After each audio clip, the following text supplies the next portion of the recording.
அளவில் ஹிட் அடிக்கும் web series என்றால் மாயாஜாலம், பீரியட் டிராமா, ஹாரர், குடும்ப உறவு, அடல்ட் காமெடி, ஃப்ரெண்ட்ஷிப் என ஏதாவது ஒரு ஸ்பெஷல் விஷயம் இருக்க வேண்டும்.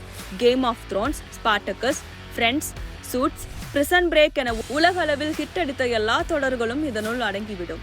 கேமிங் சீரிஸ் என வைத்துக் கொண்டாலும் அதில் பெரும்பாலும் ஃபேண்டசி உலகமே வியாபித்து இருக்கும். இவை எல்லாவற்றிலும் இருந்து மாறுபட்ட கதையுடன் வந்து உலக அளவில் ஹிட் அடித்தது squid game.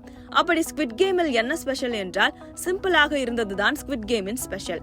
Make it simple என்பார்களே, ஸ்குவிட் கேமிங் கதையை அப்படித்தான் வடிவமைத்திருந்தார் ஹுவாங் டாங் ஹுக். தென் கொரியாவின் சியோல் நகரத்தைச் சேர்ந்த ஹுவாங் இயல்பிலேயே ஒரு காமிக் பிரியர். இவர் எழுதிய இயக்கிய முதல் படமான மை ஃபாதர் அப்பாவை தேடும் மகன் குறித்தது. மனிதர்களின் உணர்ச்சிகள் தான் ஹுவாங் டாங் ஹூக் கதைகளின் ஆன்மா. ஸ்குவிட் கேமில் குழந்தைத்தன விளையாட்டுகளை கருப்பொருளாக அவர் எடுத்துக்கொண்டாலும் அதன் வழி அவர் சொல்ல வருவது மனித மனங்களின் ஊசலாட்டங்களைத்தான். சாமானியனின் கழுத்தில் எப்போதும் தொங்கும் கத்தி அவன் வாங்கி குவித்திருக்கும் கடன்தான். Home loan, car loan, education loan என ஆரம்பித்து மனிதன் வளர வளர அவனுடன் அவன் வாங்கிய கடனும் வளர்ந்து கொண்டே வருகிறது. இதைத்தான் ஸ்குவிட் கேமின் கருவாக எடுத்துக்கொண்டார். இதற்கு பின்னால் இருக்கும் காரணம் மிகவும் எளிமையானது. ஸ்குவிட் கேம் மெகா வெற்றிக்கு பிறகு ஹுவாங் பெரும் பணக்காரர் என்றாலும் அதற்கு முன்னர் அவரும் கடன் சுமையால் மன உளைச்சலுக்கு ஆளான நபர்தான்.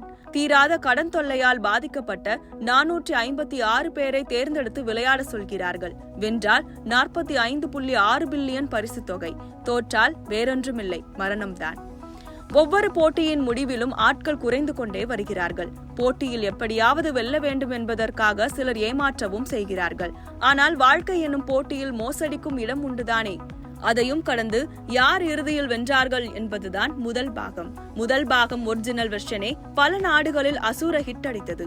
இவ்வளவு பெரிய வெற்றியை எதிர்பார்க்காத நெட்ஃபிளிக்ஸ் சில நாட்களுக்கு பிறகுதான் தமிழில் டப்பிங் கூட செய்தது. முதியவர் கதாபாத்திரத்திற்கு நாசர் குரலுதவி செய்திருந்தார்.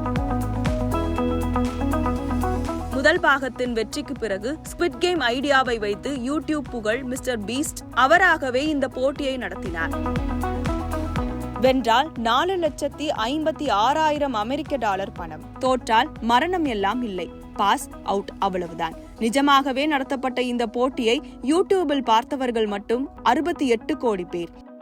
இதென்னடா இது, யார் யாரோ சம்பாதிக்கிறார்கள் என மூளையை கசக்கி யோசித்த நெட்ஃபிளிக்ஸ் ஸ்குவிட் கேம் தி சேலஞ்ச் என்று ரியாலிட்டி ஷோவை நடத்தியது. 456 வீரர்கள் விளையாட வேண்டும். 4.56 மில்லியன் அமெரிக்க டாலர் பரிசு தொகை. இத்தனை வீரர்களும் இவ்வளவு பெரிய பரிசு தொகையும் ஒரு ரியாலிட்டி ஷோவில் வழங்கப்பட்டது இதுவே முதல் முறை. ரீல் தொடரிலாவது நம்முடன் எமோஷனலாக கனெக்ட் ஆன நபர் தான் வெல்வார்.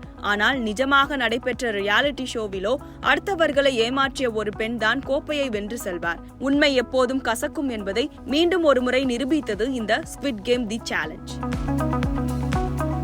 ஸ்குவிட் கேம் தொடரின் 2வது சீசன் டிசம்பர் 26ஆம் தேதி வெளியாகவிருக்கிறது. இந்த கேமுக்கு மொத்தமாய் முடிவு கட்ட முதல் சீசனில் வென்ற போட்டியாளரை மீண்டும் களம் இறங்கவிருக்கிறார். இந்த சீசன் எப்படி இருக்க போகிறது, என்னென்ன மாதிரியான தகுடு தத்துவம் எல்லாம் நடக்கவிருக்கிறது என்பதை பார்க்க இப்போதே மக்கள் நெட்ஃபிளிக்ஸும் கையுமாக இருக்கிறார்கள்.